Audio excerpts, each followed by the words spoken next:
ನಮಸ್ಕಾರ, ನಾನು ಶಿಲ್ಪಾ. ಮನೆ ಪಕ್ಕಕ್ಕೆ ಮತ್ತೊಮ್ಮೆ ಸ್ವಾಗತ. ನಮ್ಮ ಇವತ್ತಿನ ರೆಸಿಪಿ ಮಂಗಳೂರು ಬೋಂಡಾ ಅಥವಾ ಗೋಲಿ ಬಜೆ.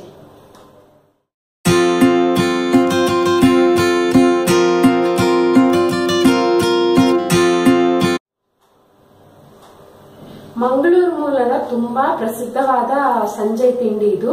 ಚಾದ ಜೊತೆಗೆ ತುಂಬಾ ಚೆನ್ನಾಗಿರುತ್ತೆ. ಈಗ ಮಳೆಗಾಲ ಶುರುವಾಗಿರೋದ್ರಿಂದ ಬೀಳೋ ಮಳೆಯಲ್ಲಿ ಚಾದ ಜೊತೆಗೆ ಅಥವಾ ಕಾಫಿ ಜೊತೆಗೆ ಮಾಡ್ಕೊಂಡು ತಿನ್ಬಹುದಾದಂತ ತುಂಬಾ ಸುಲಭವಾದಂತ ರೆಸಿಪಿ. ಹೇಗ್ ಮಾಡೋದು ಅನ್ನೋದನ್ನ ನೋಡೋಣ. ಏನೇನ್ ಬೇಕು ಅನ್ನೋದನ್ನ ನೋಡ್ಕೊಳ್ಳೋಣ. 1 ಕಪ್ ಮೈದಾ ಹಿಟ್ಟು, 2 ಟೇಬಲ್ ಸ್ಪೂನ್ ಅಕ್ಕಿ ಹಿಟ್ಟು, ಅರ್ಧ ಕಪ್ ಮೊಸರು, ಬೇಕಿದ್ರೆ ಮೇಲಿಂದ ಇನ್ನೊಂದು ಸ್ವಲ್ಪ ಹಾಕೊಳ್ಬಹುದು, 1 ಟೇಬಲ್ ಸ್ಪೂನ್ ಸಣ್ಣದಾಗಿ ಹೆಚ್ಚಿದ ಕರಿಬೇವಿನ ಸೊಪ್ಪು,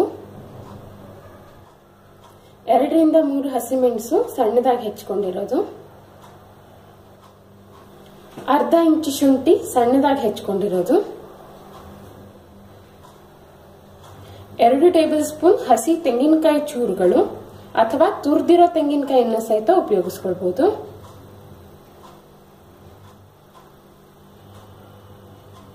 1 ಚಿಟಿಕೆ ಇಂಗು. ಗಟ್ಟಿ ಇಂಗಾಗಿರೋದ್ರಿಂದ 1 ಚಮಚ ನೀರಲ್ಲಿ ನೆನೆಸಿಟ್ಕೊಂಡಿದ್ದೀನಿ. ಪುಡಿ ಆದ್ರೆ ಡೈರೆಕ್ಟ್ ಆಗಿ ಹಾಕೊಳ್ಬಹುದು. 1 ರಿಂದ 2 ಟೇಬಲ್ ಸ್ಪೂನ್ ಸಕ್ಕರೆ. ರುಚಿ ನೋಡಿ ನಿಮ್ಮ ಇಷ್ಟಕ್ಕೆ ತಕ್ಕಾಗೆ ಹಾಕೊಳ್ಳಿ, ಜಾಸ್ತಿ ಅಥವಾ ಕಮ್ಮಿ ಮಾಡ್ಕೊಳ್ಬಹುದು. 1/4 ಟೀ ಸ್ಪೂನ್ ಬೇಕಿಂಗ್ ಸೋಡಾ, ರುಚಿಗೆ ತಕ್ಕಷ್ಟು ಉಪ್ಪು, ಕರಿಯಲು ಬೇಕಾಗುವಷ್ಟು ಎಣ್ಣೆ. ಈಗ ಒಂದು ಬೌಲ್ ಅಥವಾ ಪಾತ್ರೆಗೆ ನಾನು ಮೊದಲಿಗೆ ಮೊಸರನ್ನ ಹಾಕ್ತೀನಿ. ಮೊಸರು ಜೊತೆಗೆ ಸಕ್ಕರೆ ಖಂಡಿತ ನೀವು ರುಚಿ ನೋಡ್ಕೊಂಡು ಆಮೇಲೆ ಬೇಕಿದ್ರೆ ಎಕ್ಸ್ಟ್ರಾ ಆಡ್ ಮಾಡ್ಕೊಳ್ಬಹುದು, ಈಗ ಕಮ್ಮಿ ಹಾಕೊಳ್ಬಹುದು.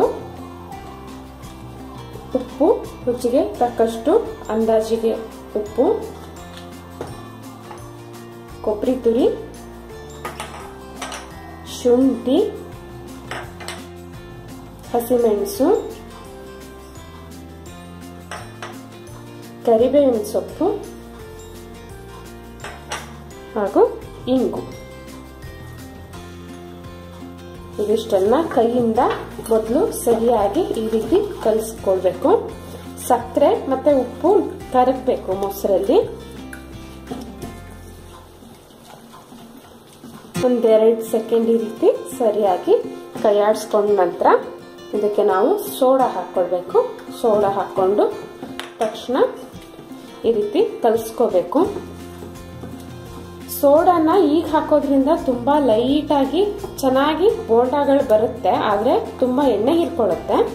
ನಿಮ್ಗೆ ತುಂಬಾ ಎಣ್ಣೆ ಹೀರ್ಕೊಳ್ಬಾರ್ದು ಅಂತಂದ್ರೆ ನೀವು ಕೊನೆಯಲ್ಲಿ ಕರಿಯೋದಕ್ಕೆ ಮುಂಚೆ ಸೋಡಾನ ಮಿಕ್ಸ್ ಮಾಡ್ಕೊಳ್ಬಹುದು ಅಥವಾ ಈಗ್ಲೂ ಮಿಕ್ಸ್ ಮಾಡ್ಕೊಳ್ಬಹುದು. ಈಗ ನೆಕ್ಸ್ಟ್ ನಾವಿದಕ್ಕೆ ಅಕ್ಕಿ ಹಿಟ್ಟು ಹಾಗೂ ಮೈದಾ ಹಿಟ್ಟನ್ನ ಹಾಕಿ ನಿಧಾನಕ್ಕೆ ಗಂಟಿಲ್ದೆ ಹೋದ ಹಾಗೆ ಸರಿಯಾಗಿ ಕಲಿಸ್ಕೊಳ್ಬೇಕು.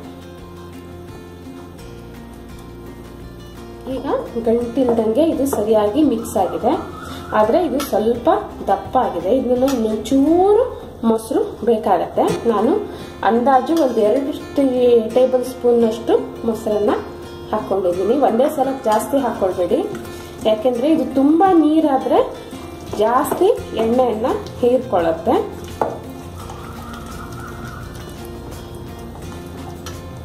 ಇನ್ನು 2 ಟೇಬಲ್ ಸ್ಪೂನ್ ಅಷ್ಟು ಮೊಸರನ್ನ ನಾನು ಹಾಕೊಳ್ತಿದ್ದೀನಿ.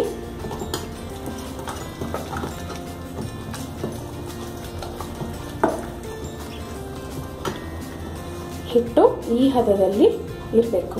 ನೀವು ಕೈಯಿಂದ ಬಿಟ್ಟಾಗ ನಿಧಾನಕ್ಕೆ ಅದು ಇಳ್ಕೊಂಡು ಬರುವಂತದ್ದಾದ್ರೆ ಇದು ಸರಿಯಾಗಿದೆ ಅಂತ ಅರ್ಥ.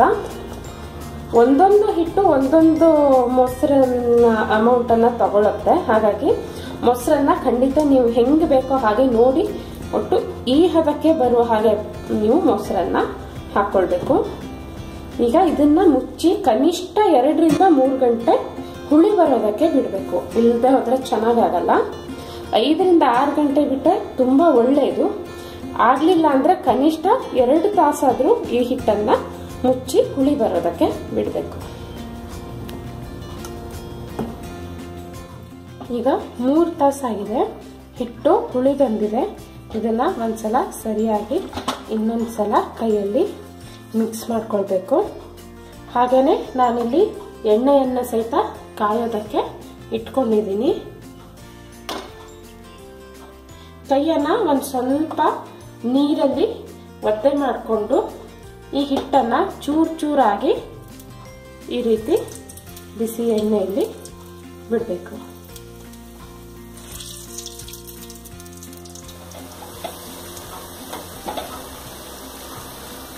ಈಗ ಇದು ಕಂದು ಬಣ್ಣ ಬಂದಿದೆ, ಚಿನ್ನದ ಬಣ್ಣ ಬಂದಿದೆ.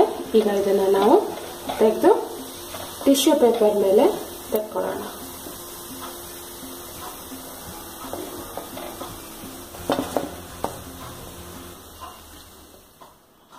ಬಿಸಿ ಬಿಸಿಯಾದ ಕ್ರಿಸ್ಪಿ ಗೋಲಿ ಬಜೆ ಸವಿಯೋದಕ್ಕೆ ಸಿದ್ಧವಾಗಿದೆ.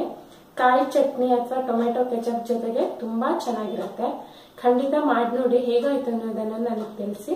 ಮುಂದಿನ ರೆಸಿಪಿಯೊಂದಿಗೆ ಮತ್ತೆ ನಿಮ್ಮನ್ನ ಭೇಟಿ ಆಗ್ತೀನಿ. ಅಲ್ಲಿವರೆಗೂ take care and happy cooking.